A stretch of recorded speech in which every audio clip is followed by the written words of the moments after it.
মুনাফার জন্য ব্যবসা হবে, এটা একটা ভুল থিওরিতে এসে গেছে।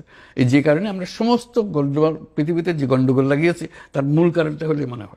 এই মুনাফার কারণেই আমাদের সমস্ত লন্ডভন্ড হয়ে যাচ্ছে। কাজে আমাদের প্রকৃত মানব প্রকৃতিটা কি সেটা বুঝতে হবে।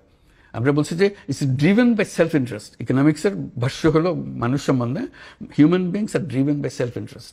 স্বার্থের পেছনে সে দৌড়ে। তাহলে তো একটা সম্পূর্ণ ভুল একটা ডেফিনেশন হিউম্যান বিংয়ের।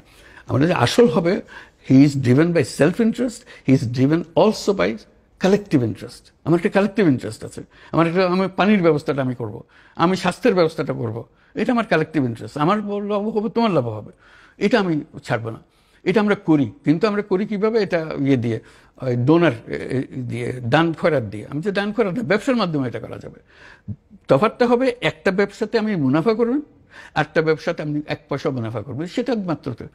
আমি এভাবে বলি, making money is a happiness. আমাদের তার সঙ্গে আরেকটা কথা, making other people happy is a super happiness. Making money is a happiness, making other people happy is a super happiness. তখন বলে যে না, এটা তো আমরা দেখি না। আপনি মুখে মুখে বলছেন, আপনি দেখেন না, এই জন্য করেন নাই তো কোনোদিন। করলে বুঝতে পারবেন। আমি করেছি, আমি ওটা বুঝি। আমি এটা ছাড়া আর কিছু বুঝি না, কারণ আমার এত আনন্দ লাগে এটা করে। এবং শুধু ব্যবসা ক্ষেত্রে না, এটা এই ব্যবসা ক্ষেত্র ছাড়িয়ে অন্যান্য বহু জিনিসে ছড়িয়ে গেছে। এই যে স্পোর্টসে যে শক্তি, স্পোর্টসের শক্তি আপনি শুধু টাকা বানানোর জন্য দেখতেছেন, এই শক্তি মানুষের কল্যাণের জন্যও করতে পারেন। এটার থেকে নানা কথা ঘুরিয়ে এটার আলোচনা হতে হতে শেষ পর্যন্ত ফ্রান্সের লোকজন আমার দাওয়াত করলো যে এটা আমাদেরকে ভালো করে বোঝান, আমরা এটা কীভাবে ব্যবহার করবো। কেন? আমরা এখানে অলিম্পিক করতে চাই। 2024-এ যে অলিম্পিক হবে তার জন্য আমরা একজন প্রার্থী, প্যারিস একটা প্রার্থী শহর। আপনার কথা যদি আমাদেরকে কনভিন্স করতে পারেন, তাহলে আমরা এই অলিম্পিকটা সোশ্যাল বিজনেস অলিম্পিক করবো আপনার কথা অনুসারে। বহু আলোচনা হলো, বহু বিতর্ক হলো, হওয়ার পরে তারা সিদ্ধান্ত নিল যে তারা সোশ্যাল বিজনেস অলিম্পিকে করবে, এটাই তাদের। আমি, প্রেসিডেন্ট ম্যাক্রন, অ্যান হিডালগো প্যারিসের মেয়র, আমাদের 3 জনের একটা টিম করা হলো। আমরা গিয়ে অলিম্পিক কমিটির কাছে এটা পেশ করব, বুঝাবো তাদেরকে জিনিসটা। আমরা তাদের পেশ করলাম। আরেকটা ক্যান্ডিডেট ছিল লস অ্যাঞ্জেলেস, তারা আসলো, তারা তাদেরটা পেশ করলো। অলিম্পিক কমিটি প্যারিসকে সিলেক্ট করলো।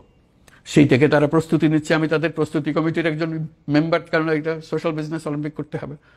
কোথায় সোশ্যাল বিজনেস করতেছি গ্রামের মধ্যে, স্বাস্থ্য সেবা, এবার হঠাৎ করে অলিম্পিকের মধ্যে চলে গেলাম।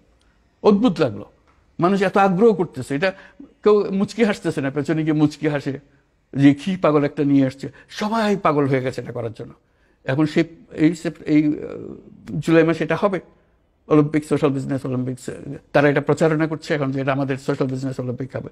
এইটা দেখে এখন মিলান আমার এই ডাকাডাকি করছে, মিলান এবং মিলান কর্টিনো উইন্টার অলিম্পিক 2026। আমি স্পোর্টসের মানুষ না, আমি কোনোদিন স্পোর্টসের সঙ্গে জড়িত ছিলাম না। এখন আমি স্পোর্টস মহলেই ঘোরাফেরা করি, তারা আমার নিয়ে নাচানাচি করে। আমি তাদেরকে বলে আপনাকে আসতে হবে, এই কয়েকদিন পরে আমাকে যেতে হবে এই মিলানে তাদের ডিজাইনটা করার জন্য, প্রাথমিক ডিজাইনটা।